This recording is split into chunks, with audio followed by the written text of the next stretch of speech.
தசரதனுக்கு ஜனகனின் மூலமாக செய்தி வருகிறது. அதாவது ஸ்ரீராமருக்கும் லக்ஷ்மணருக்கும் திருமணம் முடிக்க தன்னுடைய மகளான சீதாதேவிக்கு திருமணம் முடிக்கலாம் என்று அவர் கூறி செய்தி அனுப்புகிறார்.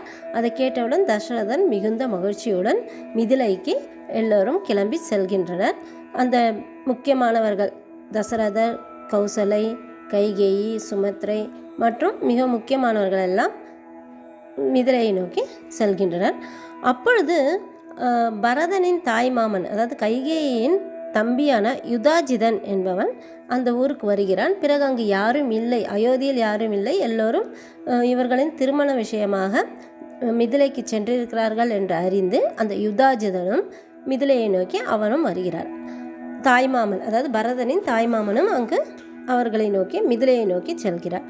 இப்பொழுது தசரதன் மற்றும் அவருடைய குடும்பத்தினர் அனைவரும் மிதிலை அடைந்தவுடன் ஜனகர் அவர்களை மிகுந்த மரியாதையுடனும் சந்தோஷத்துடனும் அவர்களை வரவேற்று மிகுந்த உபசரிப்பெல்லாம் செய்கிறார். தசரதனும் மிகுந்த மகிழ்ச்சியுடன் அங்கு திருமணத்திற்கு செல்கிறார். பிறகு அவரும் அந்த திருமணத்திற்கு ஒப்புக்கொள்கிறார்கள். வசிஷ்டரும் இவர்களுடனே குலகுருவான வசிஷ்டரும் தசரதனுடன் செல்கிறார்.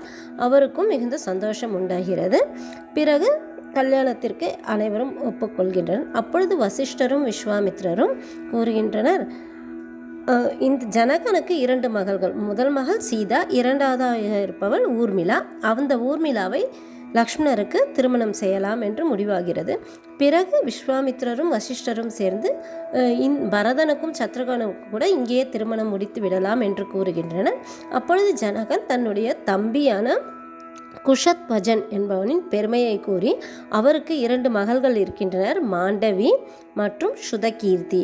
அவர்களை மாண்டவியை பரதனுக்கும் சுதகீர்த்தியை சத்ருகனுக்கும் திருமணம் செய்யலாம் என்று முடிவு செய்து விடுகின்றனர். தசரதனும் ஜனகரிடம், நீங்கள் எவ்வாறு கூறுகிறீர்களோ, பெண்ணை பெற்றவர் தாங்கள் உங்களுடைய பெண்ணை எங்கள் மகன்களுக்கு திருமணம் செய்து கொடுக்கிறீர்கள், நீங்கள் எவ்வாறு கூறுகிறீர்களோ அவ்வாறே நாங்கள் ஏற்றுக்கொள்கிறோம் என்று மிகவும் பணிவுடன் கூறி அந்த திருமணமும் நடைபெற்றது. அப்பொழுது வசிஷ்டர் தசரதனின் மூதாதையர்களை பற்றியும் அவர் குடும்பத்தை பற்றியும் கூறி இந்த திருமணத்திற்கு நாம் நிச்சயதார்த்த பத்திரிகையெல்லாம் இப்பொழுது படிக்கிறோம் அல்லவா, அந்த பத்திரிகையில் எழுதுவோம் இவரின் மகன் என்றெல்லாம் எழுதுகிறோம் அல்லவா, அதுபோன்று தசரதரின் குல பெருமையை கூறி இவர்களுடைய மகனான ஸ்ரீராமன், லக்ஷ்மணர், பரதன், சத்ருகனுக்கு திருமணம் இந்த பெண்களை செய்ய வேண்டும் என்று கூறுகிறார். ஜனகரும் அவருடைய புரோகிதரான சதானந்தன் மூலமாக அவருடைய குல வரிசையெல்லாம் கூறி அவர்களுக்கு இனிதே திருமணம் நடக்கிறது. அங்கு அந்த மிதிலையில் அனைவரும் மிகுந்த ஆனந்தத்துடன் இருக்கின்றனர். இந்த திருமணம், இது போன்ற திருமணத்தை அவர்கள் யாரும் பார்த்ததில்லை. தசரதர் குடும்பத்திலும் இந்த திருமணத்தை குறித்து மிகுந்த மகிழ்ச்சி, மற்ற மிதிலை மக்களுக்கும் மகிழ்ச்சி, அயோத்தி மக்களுக்கும் மகிழ்ச்சி, ஜனகரின் குடும்பத்தினருக்கும் அனைவருக்கும் மகிழ்ச்சி. மிகவும் பொருத்தமான திருமணம். ஸ்ரீராமருக்கு சீதாதேவியும், லக்ஷ்மணருக்கு ஊர்மிளையும், பரதனுக்கு மாண்டவியும், சத்ருகனுக்கு சுதகீர்த்தியும் மிகுந்த பொருத்தமான ஜோடிகளாக அமைந்து அந்த திருமணத்தை அனைவரும் வரவேற்று எல்லோரும் தங்கள் இல்ல திருமணத்தை போல் மிகுந்த சந்தோஷத்துடன் அந்த திருமணமானது நடைபெறுகிறது. அனைவரும் சந்தோஷத்துடன் அங்கிருந்து அயோத்தியை நோக்கி கிளம்புகின்றனர்.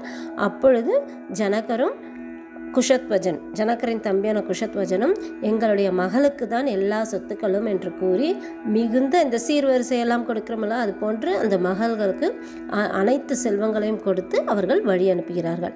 இனிதே சீதா ஸ்ரீராமர் திருமணம் முடிந்து அனைவரும் சந்தோஷமாக அயோத்தியை நோக்கி திரும்புகின்றனர். ஸ்ரீராமர் நமக்கு அருள் புரிவார். ஸ்ரீ ராம ஜெயம்.